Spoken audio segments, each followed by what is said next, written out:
welcome you, my very good friend, Kunle Banwo. It's good to see your face once again.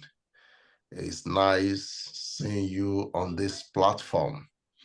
I want to really appreciate you for how you have led this podcast with me.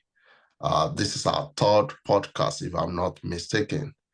And I can tell you that the podcast is really making impact out there because people have messaged me privately. People have shared with me some of the uh, impact that the podcast has made on them. And personally, I don't have any doubt in my mind that this is really going to be a game changer podcast across Africa.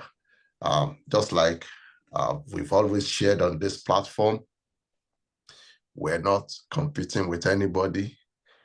We're not parading ourselves as experts, but we are passionate people who have the love of our continent at heart and who want, in our own way, to contribute to the development of the African society.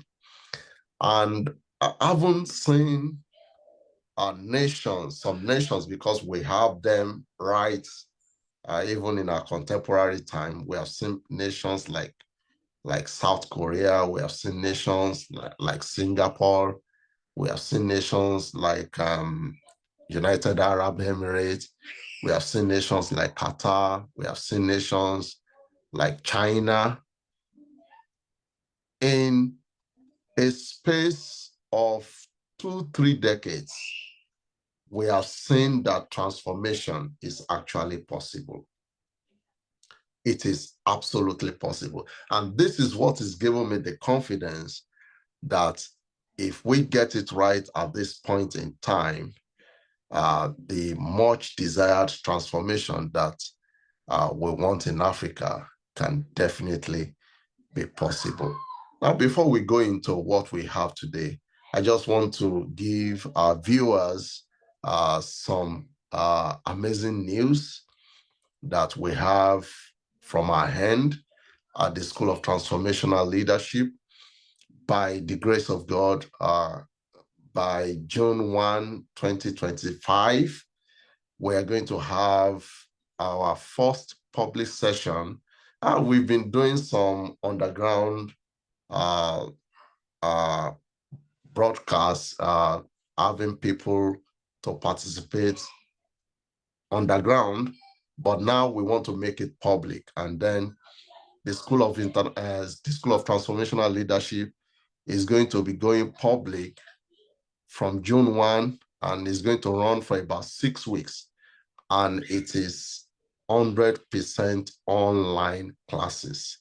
And we have about 20 different leadership topics that we are going to explore in what we call your personal transformative leadership journey.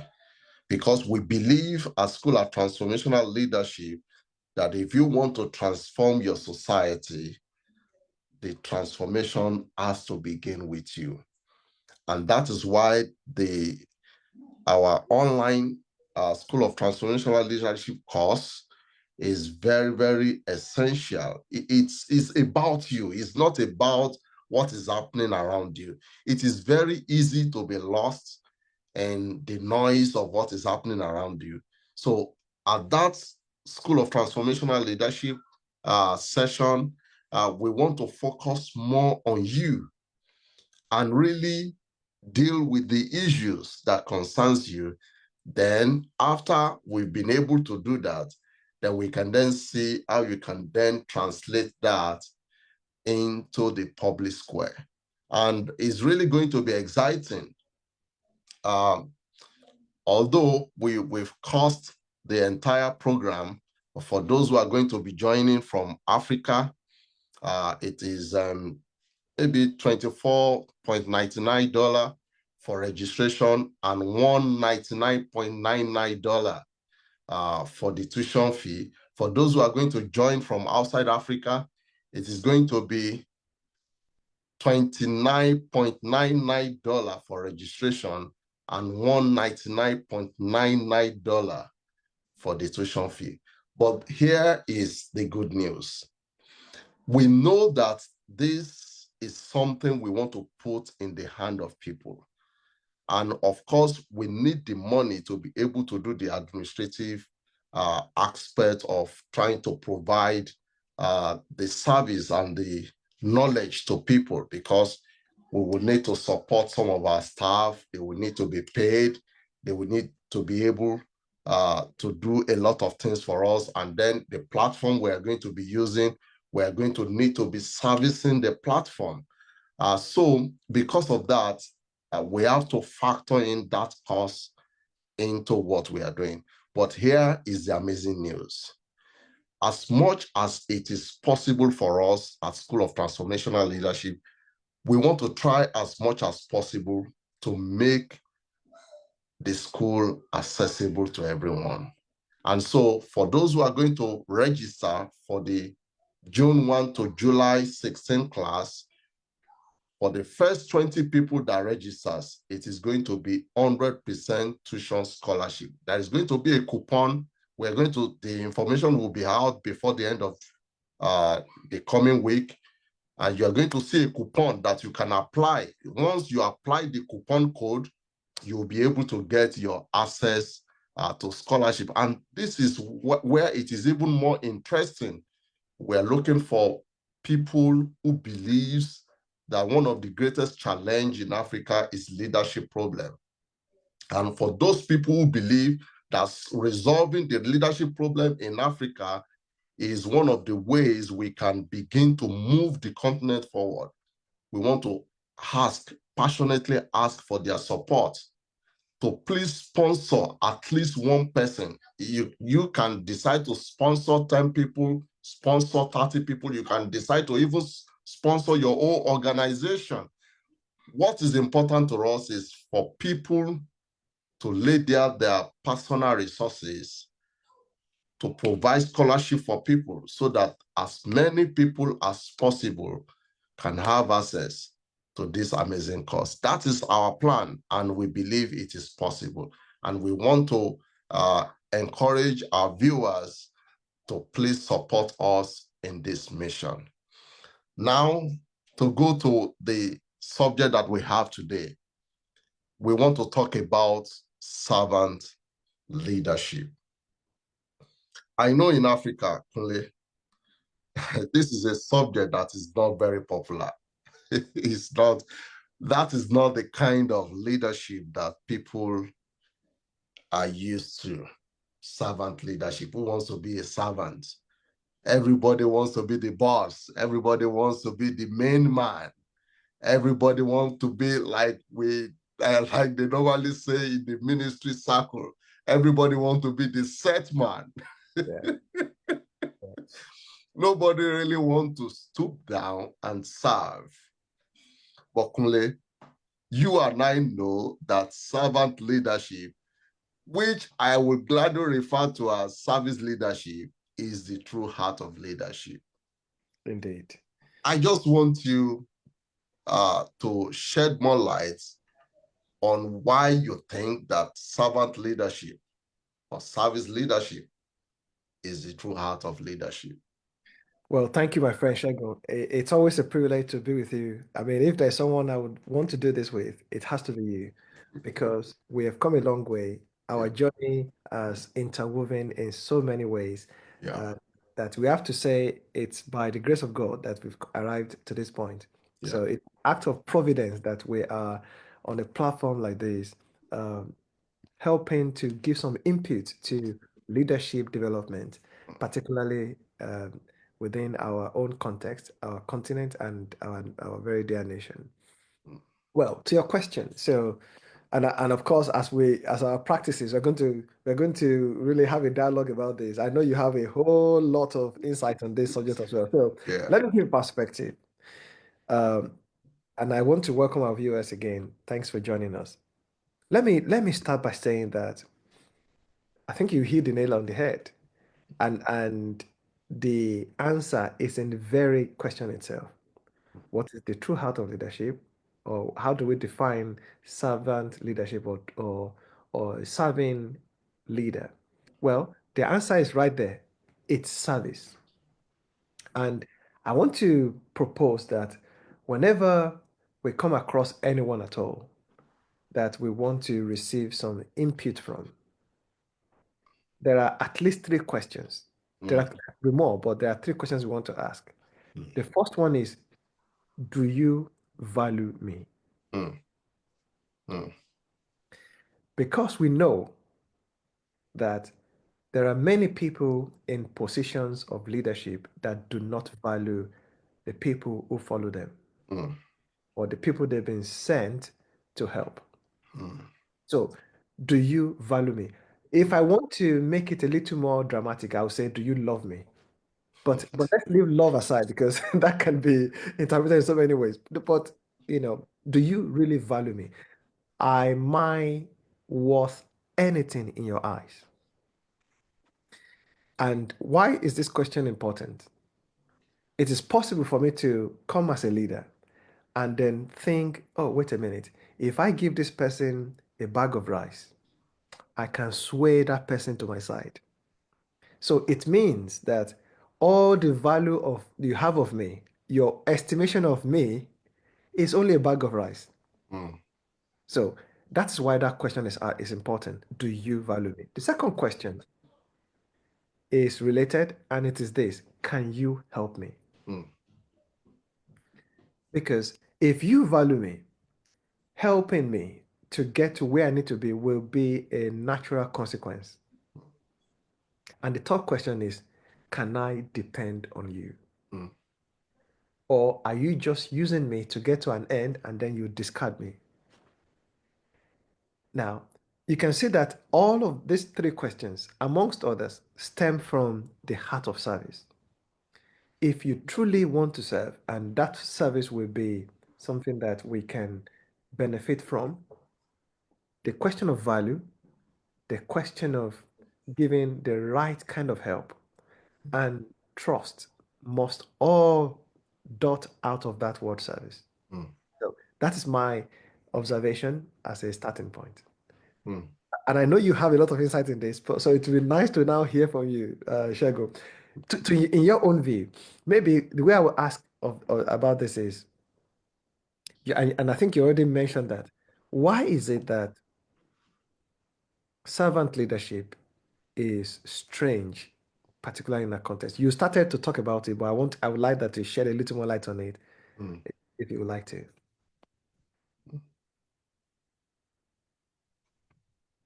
I was just asking if you want to shed a little more light Mm. on why, yeah, as you rightly observed, that servant leadership has been somewhat very strange in our own environment. Why do you think that is? Well, I think, some of our viewers will see that in my presentation, I speak from the mouth of philosophers like Plato, Aristotle, and Socrates. Of course, these are the founding fathers of Western philosophies.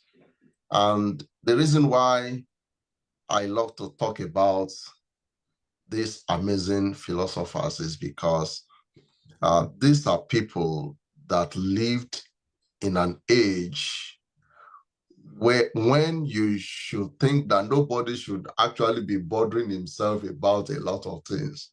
But these people decided to dedicate their life to answering some of the most greatest and difficult questions that we are still trying to find answers to today. In fact, it's like these philosophers were able to look into the future and were able to see a lot of challenges that we will be confronted with. And then they decided to ask some of the most profound questions about some of the most difficult situations that will be facing our world today. Now, Plato said something about leadership, and I'm going to uh, say it out here. Plato said, leadership is not the power to command, but the courage to serve. Now, that word for me, or that phrase for me, is very powerful. In Africa, as we all know, because our audience is mainly Africans, I'm not saying it's not also happening in other society, but our primary concern is for Africans. In Africa, we know that it is he who is in command that is actually recognized as the main man. But in reality, that is not how leadership works. Now, you have just laid some background framework for us on how leadership should emanate. Now, the first question is, do you love me? Do you have my interests at heart? Can you help me? These are very fundamental questions that majority of the populace, these are the questions that are on their mind. Do you love me? Can you help me? Can I trust you? Once a leader cannot provide an answer to those three questions, you have failed. Now, let me also say that it is much more easier to lead from the position of command than to lead with the courage to serve. Anybody can command anything, can command people to do this, to do that, to get things done, but it is much more difficult to inspire people, to motivate people, to lead people to be able to achieve a common goal. And I believe this is the reason why a lot of people love to go the short way, the short route, the shortcut route. They want to lead by means of what is the most easiest way for them to get things done, and that is by command. And that is why you see our leaders today, they are always interested in getting power because they believe that once they have the power, they have the whole world at their feet. But that is not the way leadership works. If you really want to serve people, you want to lead people, you have to lead people by serving them, by loving them, by earning the trust of the people that you are leading. No, Thank you. that's wonderful, my friend, and I think again you hit it on the head. But look at even, I mean, just from what we've both said, you can see that the disposition of a Yes. servant leader is not towards self. It's not Yeah. about me. It's not what I Exactly. can get for myself. Exactly. And I Exactly. think that really those three questions that I proposed, Yeah. or they are simply not about you. It's about Exactly. other person. Yeah. You are not there Yeah. to serve yourself. But unfortunately, Yeah. the situation we have currently is that the vast majority are there for their own purposes. Mm. As a matter of fact, you have to wonder whether, well, okay, I was going to say whether the term leaders is to be used, but we still have to say leader. Yeah. But I think what we have are It's a just, form of leadership, but it it's is, just it not is. the right form. It is, and you probably say what we have is more of positional leadership. That's what we have Exactly. in Exactly. our own context, because people Exactly. are there seeking that position because they Yeah. believe once I get that position, Yeah. my interest The whole will world is at my feet. exactly my interest will be well catered for, and at Mm. least for the term that I'm there in that position, I'm settled. And I would also try to address the interests of only the people in my In my circle. the Hmm. rest of the people, they can I deal with don't care. crumbs if they are lucky or nothing at all. In other words, it is your fault that I'm here. I'm going to look after myself and you can go anywhere you wish. I Hmm. think that's what the issue is. But Hmm. unfortunately, I think it's a mistake because by the time most of these people look back, Hmm. or maybe they're well, I hope something that called shame, embarrassment will still be a thing in the future. But assuming it will be, I think by the time people look back, they will say, "Oh, how did we?" They will probably not want to have their name associated with people Hmm. who have done this. It Hmm. will be a blot in our history. Like Hmm. you mean there are people who have this kind of mindset, and how wow, that is a blot in our history. Hmm. But that's a story for another day. I want to ask you a question, and of course there are a few questions to go through here. Uh, in your own view, Okay. what do you think is the greatest leadership question of all time? Wow. That's an amazing question.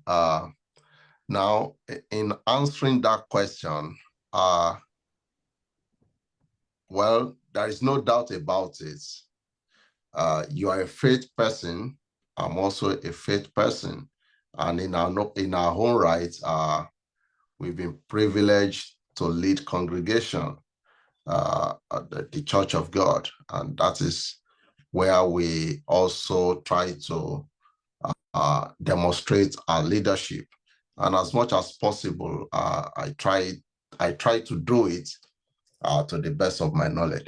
Now, to talk about the greatest leadership question, it will be very, very unjust to talk about that question without referring to Jesus and his disciples. Because without this happening between Jesus and his disciples, we wouldn't even have we wouldn't even have had an idea of how intense leadership occupation is. It is Let, let, me- very, let me throw this humorous idea out. We'll be yeah. pluralizing. We'll be committing academic fraudulence without referencing where this comes from. I'll let you carry on. Please carry All on. right, thank you. So they were the one who actually provided the context for us to understand that leadership aspiration is an intense aspiration. It's not just something that people believe that can come easy. They believe that you have to outsmart other people. They believe that you have to scheme your way into leadership. They believe that you have to bring people down to be able to climb up the ladder. And so, what the Bible says about providing a context for that question was that the Bible first of all said there was a strife among the disciples. They were already having that debate and conversation. It was already becoming an heated debate among them. And then in their confusion or in their desperation, maybe I would like to use that, in their desperation, they came to Jesus. They said, "Who do you think is the greatest leader?" That was what brought about that question. There was a strife among them. They were debating who should be the number one. And then they came to Jesus, whom I regard, not that is in the same class with them, but of course is far above, superior to them. The same way I regarded Aristotle, Plato, and Socrates is exactly the same way I also regard Jesus, but in a more superior level.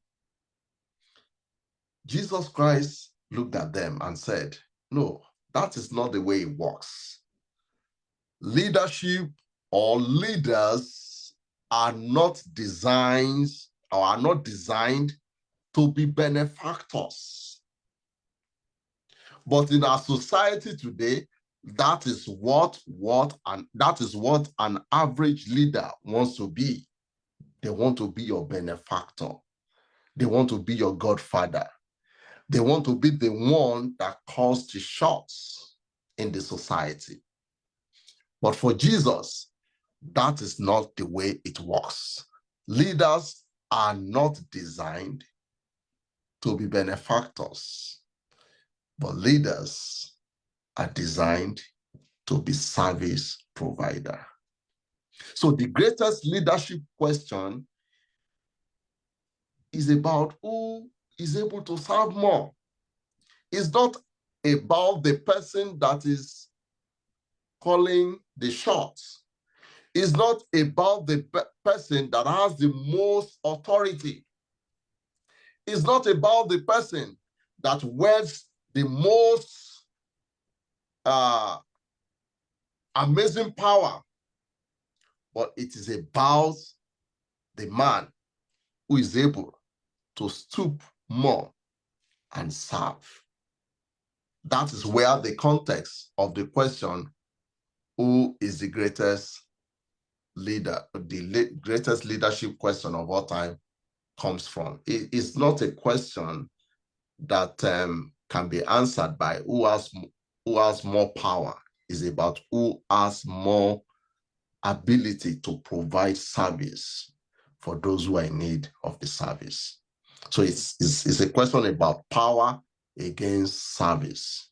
Indeed. Thank you.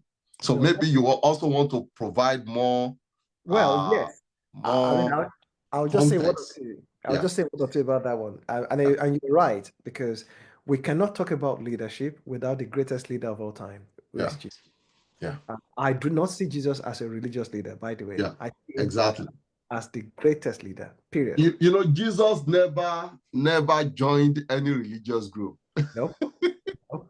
As a matter of fact, in his day, Yeah, the prominent culture then was the Greek and the Roman empires. exactly. Those are the prominent civilizations, if you like. Yeah, And of course, you can say that the Roman Empire followed after the Greek Empire, exactly. but the influence of both cultures were very prevalent in Yeah, that they time, marched together.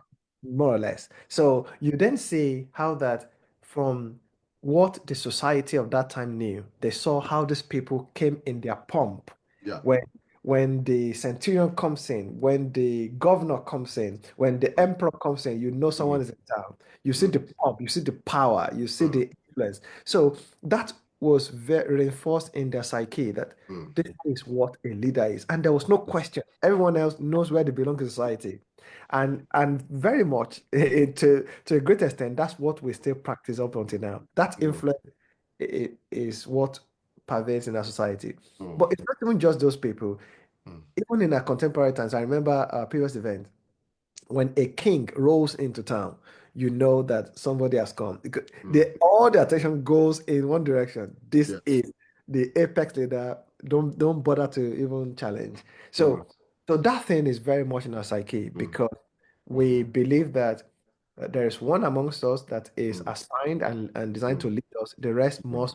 must just Must follow bow. and Mm, I must bow and find their place and find their level.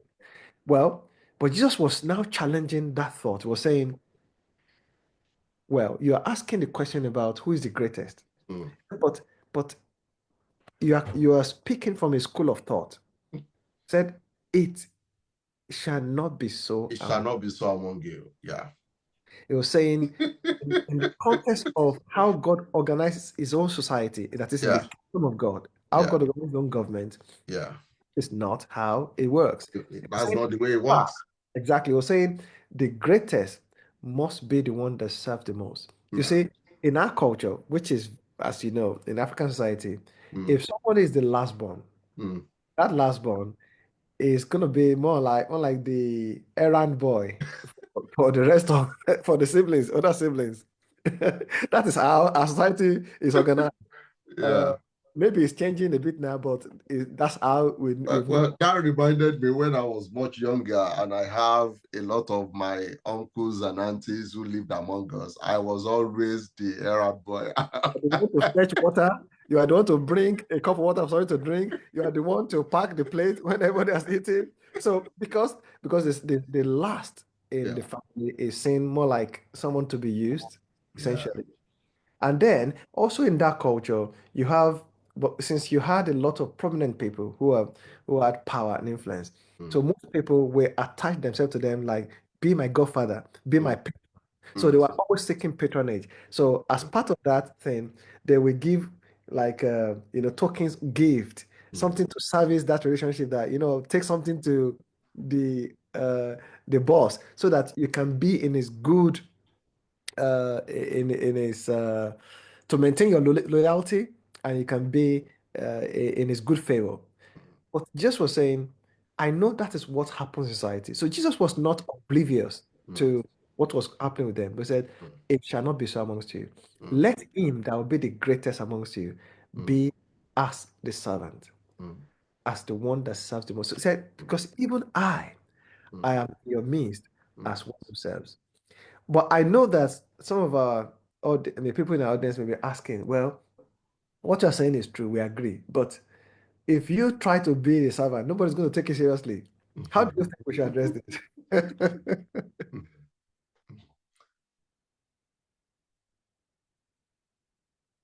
I don't know if you caught that question. I was saying that, so there will be people yeah, who will be thinking, well, if I go around and I say I'm the servant, nobody is going to take it seriously. They're going to take advantage of me. They're going to just say, go and sit down somewhere. So how do we address that kind of question in the mind of yeah, people? yeah. The question you have just asked now, I will want to rephrase it in a little way that is a little bit different, but I'm going to still come back to it. And the way I want to look at it is applying that question of godfatherism, uh, or let me say, seeing leader as solely being defined by the status of a benefactor, is I will even say it is even more recent in our society as African society. Now, um, I'll be honest to you. Uh, if I tell you that I am happy with the level of uh, the way we practice leadership in our churches today, in our country, even in families, if I tell you that I am completely happy and satisfied, I'll be telling you a lie. Now, no doubt about it, maybe I will make this public. There have been men and women that have impacted my life in an unforgettable manner. But unfortunately, some of these men that have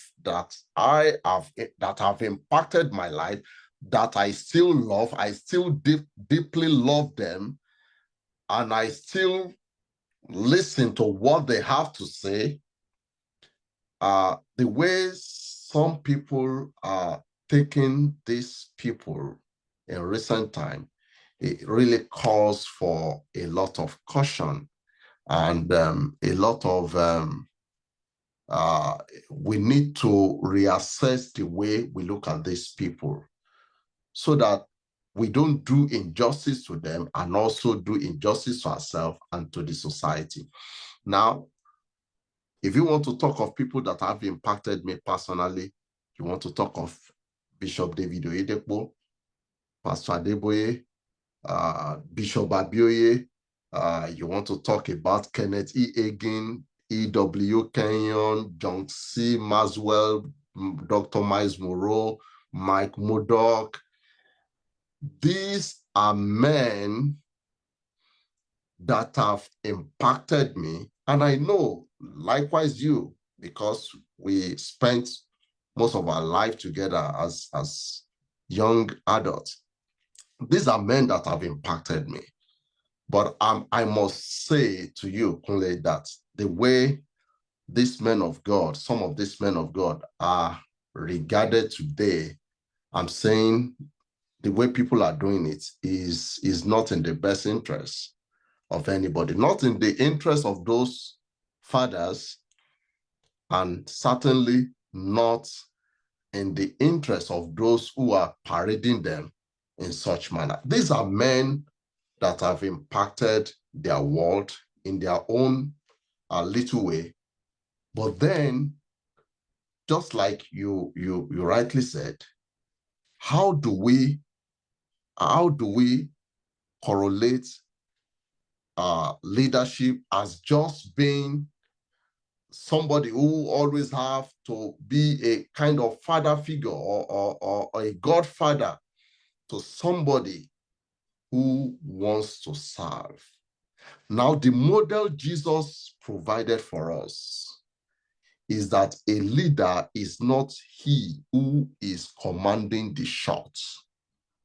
A leader is he who is leading, who is serving more. So I want to see more of service to humanity. I'm not saying they are not doing that, and I don't want people to misquote me, but I want to see more of service to humanity, more of dedicated service to the progress of the society, rather than just sitting down and thinking that these are men that have become infallible, that can no longer make mistake, that whatever they say becomes a law. Well, probably maybe I was in that situation before, but now I don't believe there is any man that cannot make mistake. Yeah. No, And you are, the earlier people realizes that, the better it is for the society. No mm, matter how good a man has been in the past, that goodness only resides in the past. yeah. And no matter how wonderful somebody has been in the past, they are still capable of making a mistake today.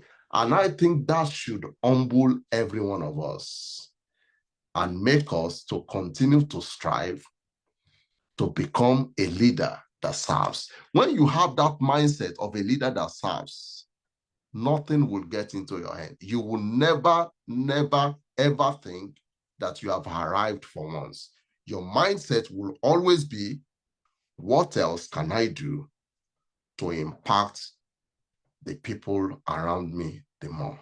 I don't know if I have answered your question, but Well, no, that is what I strongly feel yeah. that we need to address, particularly as Africans Mm. in this modern time. Yeah, I think you've definitely addressed it. Maybe just a quick point there is that somehow we have, I think this is a human thing Yeah, in that we're always looking for heroes. yeah, It's not just limited to our time. This has been from maybe the inception of the human on the earth. We're always looking for heroes. And when certain people rise up and address certain questions of our mm, day, mm, then the tendency is for us to, the way we carry heroes, mm, raise them up, and sometimes even deify them. mm, And um, it is it is a let me say that in a way that hopefully comes across right way. It is a human error, or should I mm, say, a misgiving of a like that we do that as human beings. Whereas I think most of these people, particularly the fathers in the faith that you mentioned, these are mm. people I suppose when they set out, they just wanted to do, they just want to serve their own generation. They just wanted Yeah, to do the right thing yeah, in time because people have benefited from their commitment, their mm, service. mm, Then people then suddenly started to, raise them to a pedestal that some of them might be uncomfortable with, I hope. mm, But you see, this is why I always say that we have to remind ourselves, just like you said, that mm. ultimately, particularly when it comes to the circle of faith, Mm. it's very clear. It says, looking unto Jesus, the The author author and the and finisher faith. of our faith. Yeah. Only Jesus sits on that pedestal. Yeah. That's the only person we should Yeah, look up to. only Jesus. Yeah. However, what do we do to our fathers? Bible Yeah. says, honor them Honor them. for the service, for in Yeah. fact, give to them double honor. Yeah. Treat them as fathers, and Yeah. that is right. Yeah. But and this is something that I think maybe it goes both ways. Whereas the people who have benefited from the service ought to have that in their minds, Yeah. but perhaps even our fathers also have to say, guys, at the end of the day, I'm only human. Yeah. Do not put me in the position of God. Mm. I always talk about this thing. Sometimes I say it humorously Mm. that there's this thing that we call eclipse of the sun, Mm. eclipse of the moon. Mm. See, no one should be an eclipse of Jesus. Mm. We don't want that. No, In fact, you can't overshadow him. no, it's dangerous. It's dangerous to all parties, as you said before. Yeah. It's a very dangerous thing. And we've seen that every time anyone put into that is put into that situation, Mm. God has a way of reducing and say, no, look, only I belong in the place of worship. Mm. And this is very important. So Mm. that's my observation on that. You're right. Society has that bad habit Mm. of always looking for heroes and then they Mm. find heroes. Mm. It was it not true that that was the case in the day in the Greek Empire? Do you Mm. remember Aristotle? Do you remember Yeah. what are these people? All this their word Achilles, Yeah. all of other Yeah. people. The society Uh, always wants to identify. Apollo, Zeus, Is he, exactly. he was elevated to a god. Exactly. Even in our modern day, think Yeah. about it. All of our inventors, what do we Yeah. do? We raise a pedestal for them. And Even even in Yoruba culture, most yes, of the gods that they are worshiping today, they were human. yes. And Ogun, Obatala, Shango, they you're were right. all human Exactly. But who were elevated to the status of a god. do you also know that even our sports stars, Yeah. see people then build a statue for them Yeah. and and then put them almost build a shrine. Yeah. So the human mind is always seeking worship. Yeah. But look at this temptation and see the Satan knows this. Mm. Look at the temptation of Jesus. He said, well, if you want the whole world, you want all this glory, just bow down to me. Mm. I'll give them to you. Just Mm. worship me. What Mm. did Jesus say? He said, get away behind me. He It's said, Satan. only God must be Mm. worshipped. Must be worshipped. But you see that desire to be worshipped, Mm. desire for notoriety, for popularity, for to be prominent, Mm. is intrinsic in the heart of man. Unless it is checked time and again, then there is a huge temptation to fall into that space. Mm. And that's my observation. I'm gonna try to ask another question, my friend. Yeah. Go And ahead. that question is, let's discuss this. Is it wrong to aspire to be a leader? Because sometimes some people will say, you know what, just go and serve. Don't try to be a leader. What is your view on that? Wow. Well, I think the truth needs to be told. There is nothing absolutely wrong in aspiring or desiring to become a leader. But there is a caveat. Now, before you aspire to become a leader, now I'm also speaking from the biblical perspective, being a faith person, like you are. This is found in the Bible, so there is no question about what I'm saying. I may not really quote the passage I am talking about, but then if you go to that passage in Timothy, you will readily find it there. Now, there is absolutely nothing wrong in aspiring to become a leader, but then there is a caveat. There are what I call preconditions for becoming a leader. If you don't have these preconditions already resolved in your life, and you are sure that these conditions have been fully certified, have been fully engaged and certified to be operational in your life, then you are not qualified to aspire to leadership. But what we have today is people don't even know what these preconditions are, and yet they're aspiring for leadership. That is when it is wrong. That is when it becomes a trouble for the person seeking leadership, for the society, and for the organization that is being led. There are preconditions that must be met before somebody can aspire to become leaders. And I'm going to mention about 12 of them. I really feel I need to deal with this so that our listeners can verify what I'm saying and really see that any leader who is able to have these preconditions, these qualities already manifesting in their life, it won't be difficult for such a person to present himself or herself as a servant leader. Now, for anyone to aspire to become a leader, the very first thing is that that person must work to build his reputation. You must work to build your reputation. And what is reputation? Your reputation is what people think about you. And you need to continue to work on that. And not only that, reputation itself is not all that there is for you as a leader. Apart from building a reputation for yourself, you need now to take a step further and turn that reputation into what I call credibility. And what is credibility? That is the consistency of a leader. That is, you are consistently remaining in who you truly regard yourself to be over a long period of time.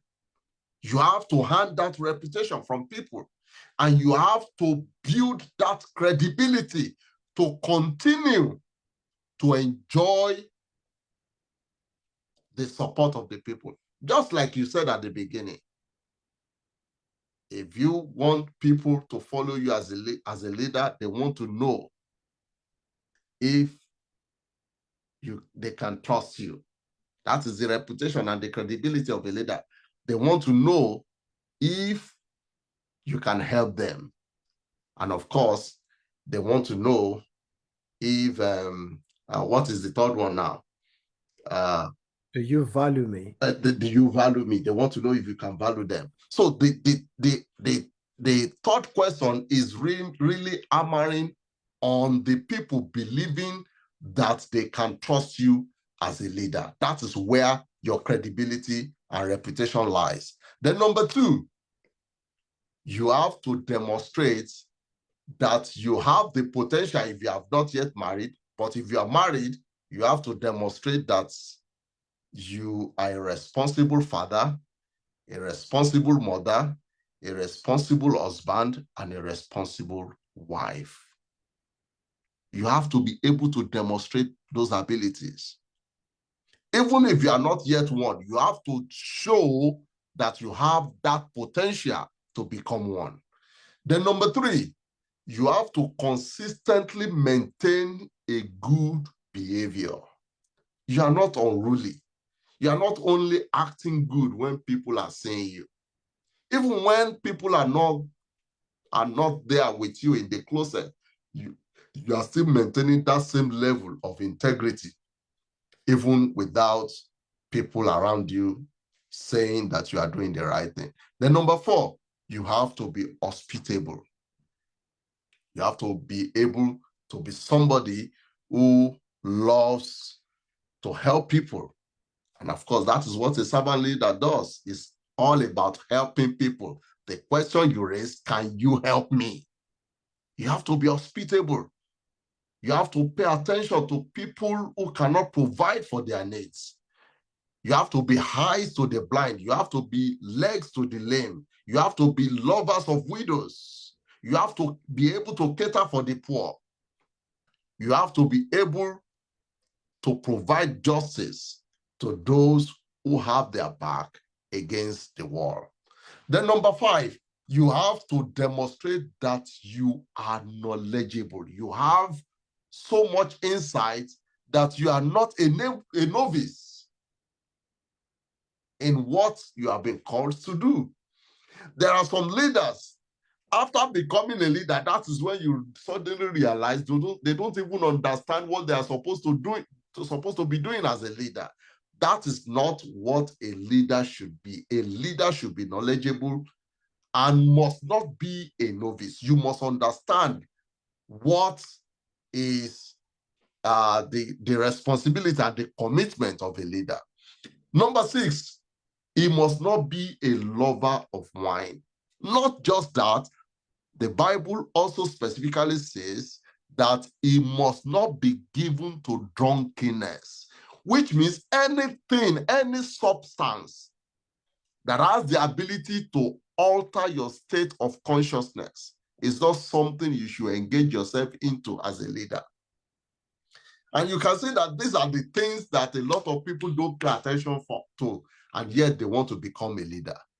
Number 7, you must not be such people who assault people. You must not be a striker. That's the way the Bible puts it. You must not abuse people. You must not be an human abuser. It's not only men that abuses people. Some women too have the capacity to abuse men.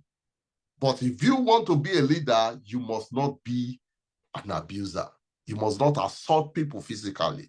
Let me not No. let me attempt to throw something humorous there. So Yeah. I'm sure as people hear this, Yeah. there'll be a lot of things running through their minds. For Yeah. example, if you some parliamentary sessions, Yeah. right? And then suddenly you see the people who are leading a particular community or constituency Yeah. carry a chair to strike another person. Yeah.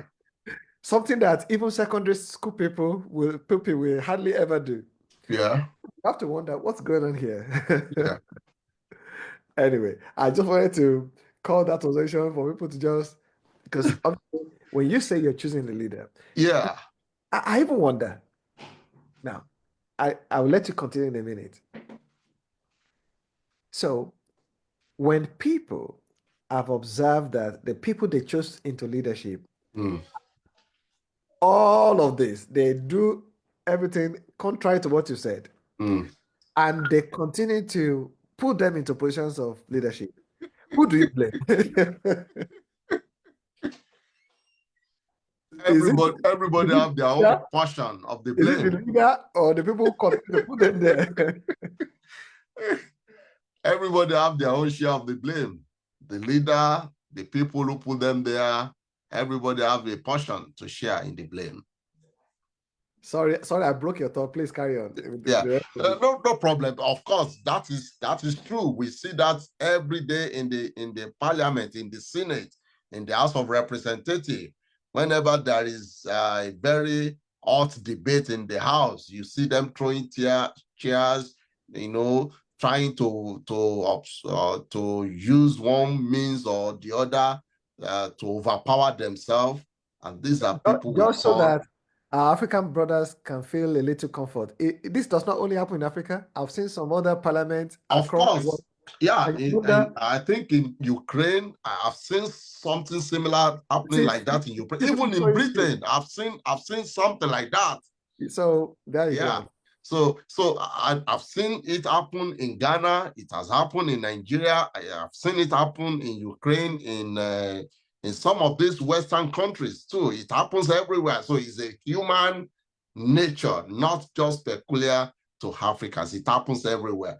We have something very similar happening that happened in the US too. You remember the June 6th riots, So the January 6th riot which means that which that means the brought movie. in, yeah. No, I was going to say this means there is a huge crisis of leadership. Exactly, exactly, exactly. So to continue, that is number 7. You must not be a person who abuses people physically. Number 8, you must not be a lover of money in form of greediness, in form of selfishness, and in form of covetousness. These are 3 things that deals with money, but in different ways. You can be a greedy leader, you can be a selfish leader, you can also be a covetous leader. You must not allow these 3 things to be a virus in your life as an aspiring leader. Number 9, you must be a tenacious goal getter. That is the hallmark of a leader. You must believe that whatever you have set as a goal must be a possibility. Number 10, you must be highly disciplined. There is no undisciplined leader that truly makes it as a leader. For you to excel as a leader, you have to be highly disciplined. Number 11, you must not be a novice. I referred to that earlier on. In your area, particularly in your area of influence, you must not be a novice there. People shouldn't be telling you as a leader that this is what you are supposed to do. So why are you in that leadership position in the first place if you don't know what to do? Number 12, you must have a good report, even among people who does not share the same worldview with you. You must be able to have, there must be a huge acceptance across board from people of different faith background, people who believes in different philosophy.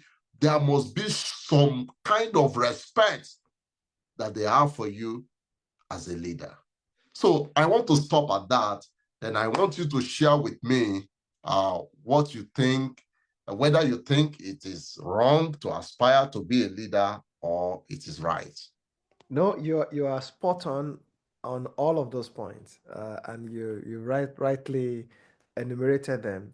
And I would commend our audience to go and think over this again. If you want to look at it from a scriptural point of view, please do so. But you also see that even when you bring that into contemporary society, you see that these are all relevant Yeah, points. yeah. Just one thought to add to that. Uh, is it wrong to aspire to leadership? Not at all. As a matter of fact, if I also refer to scriptures, when two brothers came to Jesus and said, Jesus, we'd like to be your deputies. Make us your right hand men. Jesus said, well, he did not say, oh, you are wrong. Yeah. He only asked them, can you Can you pay pay the the price? price? Can you pay the price? But That is it. which means I'm not opposed to you becoming that, but Yeah, as you understand the cost yeah. and that you are willing to pay the price. And see, when people are desperate, they are very quick to say, yes, we can. Yes. So they said, oh, yes, we can pay that price. But Jesus said, well, assuming you are able to pay that price, it is still not for me to give you positions that you're Mm, asking for because these are for people to whom it has been prepared. And this tells me something that there is a leadership service mm, that is prepared for everyone. mm, Once we go beyond just thinking that leadership is about position, mm, then we will know that that mentality of scarcity around leadership will go away. mm, Because do you know the reason why people are so desperate? Because they mm, think there are only 3 positions. mm, So if those 3 positions go to certain people, then I don't have another position. mm, But that's because you are thinking leadership mm, is only about positions. As a matter of fact, positional leadership is only the entry point of leadership. mm, The other point is to quickly mention there is by the time you now realize that leadership is about service, then that mm, means everyone is able to serve. mm, How? Serving in their area of gifting, in their area mm, of mm, competency, in their mm, area where they mm, are best mm, endowed. mm, And if that's the case, mm, then there is room for everybody in the art and the practice of leadership. mm, or let me qualify it properly, of servant leadership. You can serve us well in your area of gifting or area of giftedness. You can serve us in your area where you are qualified to. For example, I look at our teachers who are raising fantastic pupils who will go on into the world to make a difference. These are servant leaders. They're serving. I mean, I'm grateful to God for all of my teachers, people who shaped us. We went to the same secondary school. You mm. know, you so see some of our teachers do dedication that they Yeah, put in teaching us. yeah, Now, whatever we are today, we have to remember that those people invested in us with exactly, everything that they had. exactly. Those are servant leaders. Look Mm, at our medical professionals, people that mm, treated when we were small, when we were, ailing. Those mm, are serving in their area of mm, giftedness. mm.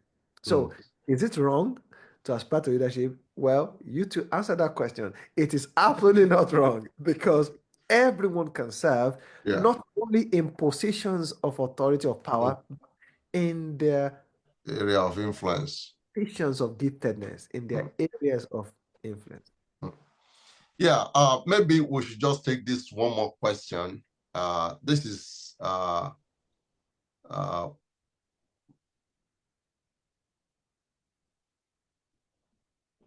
can you hear me?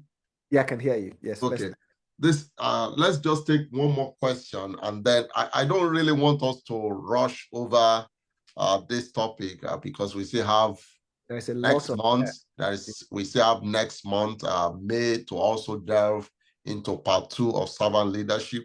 yeah, So maybe we ask this last question, sure. and then we can wrap it up for today. Then we continue from where we stop next week, knowing fully well that next week will be leading us to answering further questions about servant leadership and then applying the principle of servant leadership to the type of leadership that is suitable for African society. Now, let me ask you this personal question because I'm how I wish I could ask as many people as possible, but you are the only person I have here. Maybe you will also ask me the same question at the end of the day. But the question I want to ask you is, what type of leader do you want to be? What type of leader do you want to be? Mm. That's a question that you will have to pause before you answer. Mm, It's not just about theory. I mean, theories. It's not mm, just about trying to win uh, opinion poll. mm, No, and that's something that somebody has to sit back and mm, ask a deep introspection. mm, What kind of leader mm, do I want to be? mm, Now, as it happens, and you know this is a subject I've been thinking about for a long time, and mm, and I keep asking myself this all of the time, mm, and at times I tell myself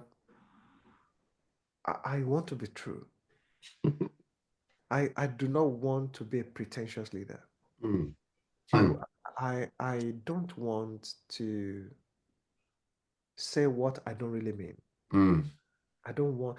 These are things when I'm talking about I'm unearthing my private thought now.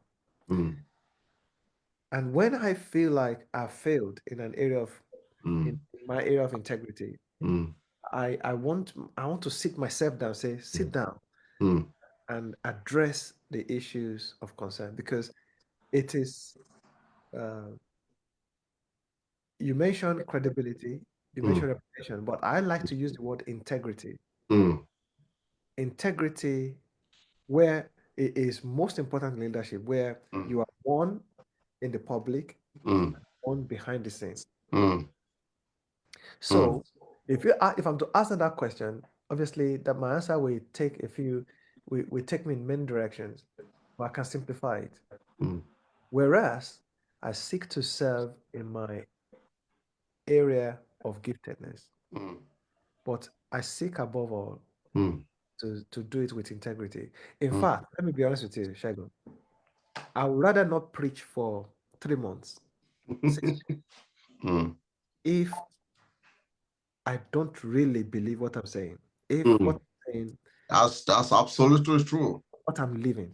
I have had occasion to shelve some sermon topics because I believe I don't yet have the credibility to share on those topics. Because I've asked myself this. Mm, How many sermons have we heard in the world? mm, On in too many to count. mm. So we don't need one more sermon to change our Additional mind. sermon. Mm, In fact, in my mind, God is not even looking for preachers. mm, God is looking for lives that are truly transformed mm, and then make a difference. mm. So my let me this may come across as, I mean, again, I'm washing my dirty linen in the public, right? Yeah, Before, you are being authentic. That's well, what le- leadership is.